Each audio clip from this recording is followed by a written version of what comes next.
Hello friends, welcome to শুক্লার পাঁচমিশালি। আমার এই রান্নাঘরে আপনাদের সকলকে স্বাগত। বন্ধুরা, আজ আমি শেয়ার করব বাঙালিদের অতি জনপ্রিয় একটি খাবার মুড়িঘণ্ট। এই মুড়িঘণ্ট কিন্তু প্রতি বাঙালি ঘরেই কিন্তু মাঝে মধ্যেই হয়ে থাকে, আর খেতেও কিন্তু অসাধারণ হয়। এক একজন কিন্তু এক এক রকমভাবে মুড়িঘণ্ট করে, তো আমি কি করে করি সেটাই কিন্তু আজকে আমি আপনাদের কাছে শেয়ার করব। যে সকল বন্ধুরা রোজ আমার রেসিপিগুলো দেখছেন, আপনাদেরকে অসংখ্য ধন্যবাদ, অনেক ভালোবাসা, আপনারা আমার সঙ্গে থাকবেন। তাহলে চলুন আমি রেসিপিটা শুরু করি। আমি এখানে একটা বড় রুই মাছের মাথা নিয়ে নিয়েছি, আর বাজার থেকে কিন্তু আমি টুকরো করে কেটে নিয়ে এসেছি। ভালো করে ধুয়ে নিয়েছি। তারপর আমি এর মধ্যে দিয়ে দিলাম নুন আর হলুদ। নুন আর হলুদ ভালো করে মাছের মাথায় মাখিয়ে নেব। তারপর আমি এই মাছের মাথাটাকে কিন্তু খুব ভালো করে ভেজে নেব।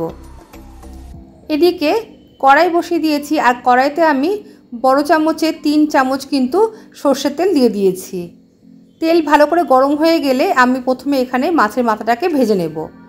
মাছের মাথাটাকে কিন্তু খুব কড়া করে ভাজতে হবে, না হলে পরে খাওয়ার সময় কিন্তু একদমই খেতে ভালো লাগবে না। গ্যাসের ফ্লেমটা মিডিয়ামে রেখে মাছের মাথাটা আমি উল্টে পাল্টে ভালো করে ভেজে নেব। মাছের মাথাটা ভাজা হোক, ততক্ষণে আমি চালটা ধুয়ে নিই। আমি এখানে 250 গ্রাম মতো গোবিন্দভোগ চাল নিয়ে নিয়েছি, আর এই মেজারিং কাপের কিন্তু 1 কাপ চাল 250 গ্রাম। দুবার জল পাল্টে চালগুলো আমি আগে ভালো করে ধুয়ে নেব। তারপর আমি এই চালগুলোকে 10 মিনিটের মতো ভিজিয়ে রাখব। গোবিন্দভোগ চাল কিন্তু বেশিক্ষণ ভিজিয়ে রাখার দরকার হয় না, 10 থেকে 15 মিনিট ভিজিয়ে রাখলে কিন্তু যথেষ্ট। দুবার চালগুলো ধোয়া হয়ে গেছে, এবার আমি জল দিয়ে 10 মিনিটের মতো ভিজিয়ে রাখবো। এদিকে মাছের মাথাটাও কিন্তু খুব ভালো করে ভাজা হয়ে গেছে। এবার মাছের মাথাগুলোকে আমি তুলে নেব। মাছের মাথা তোলা হয়ে গেলে আমি ওই তেলের মধ্যে কিন্তু দিয়ে দেব গোটা গরম মশলা। আমি এখানে আর এক্সট্রা কোনো তেল ব্যবহার করলাম না, ওই তেলে কিন্তু রান্নাটা হয়ে যাবে।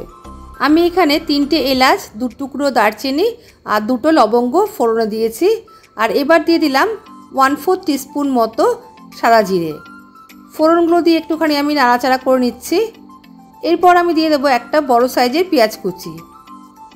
পেঁয়াজ কুচি দিয়ে আমি 2 থেকে 3 মিনিট মতো কিন্তু ভালো করে একটু নাড়াচাড়া করে ভাজা ভাজা করে নেব। পেঁয়াজ একটু ভাজা হয়ে গেলে আমি এর মধ্যে দিয়ে দেব আদা বাটা। আদা বাটা দিয়ে আমি আরও 1 থেকে 1.5 মিনিট মতো কিন্তু একটু নাড়াচাড়া করে নেব।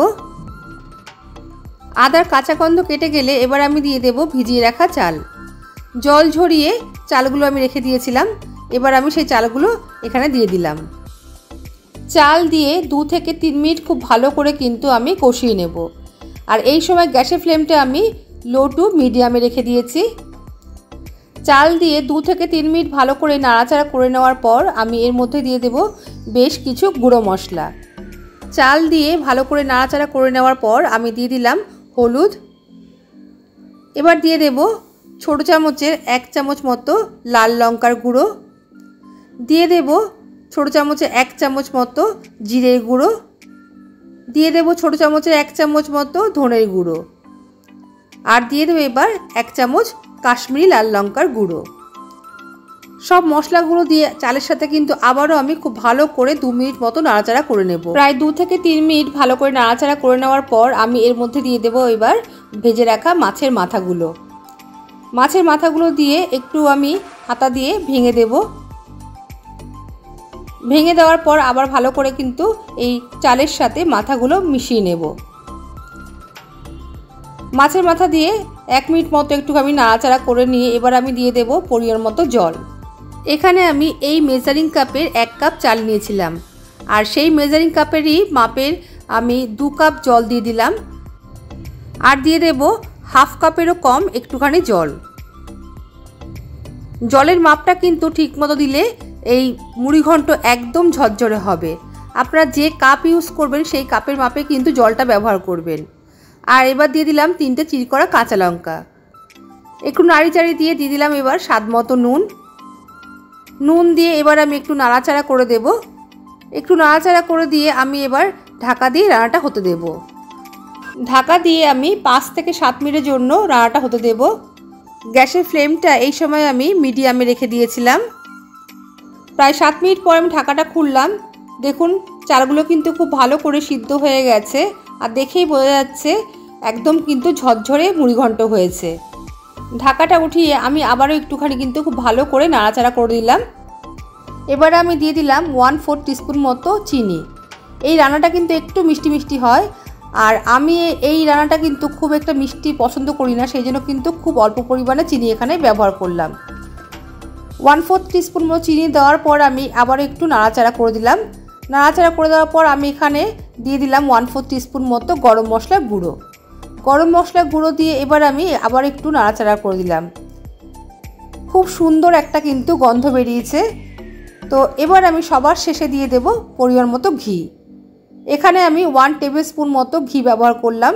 আমি সবার শেষে ঘিয়ের ব্যবহারটা করলাম। আপনারা চাইলে যখন ফোড়ন দেবেন তখন কিন্তু ওই তেলের মধ্যে 1 চামচ ঘি মিশিয়ে নিতে পারেন। ঘি দিয়ে আবার একটু আমি নাড়াচাড়া করে নিলাম। রান্নাটা কিন্তু আমার হয়ে গেছে, আর ভীষণ সুন্দর কিন্তু একটা গন্ধ বেরিয়েছে। গরম গরম এই মুড়িঘণ্ট খেতে কিন্তু দুর্দান্ত লাগে।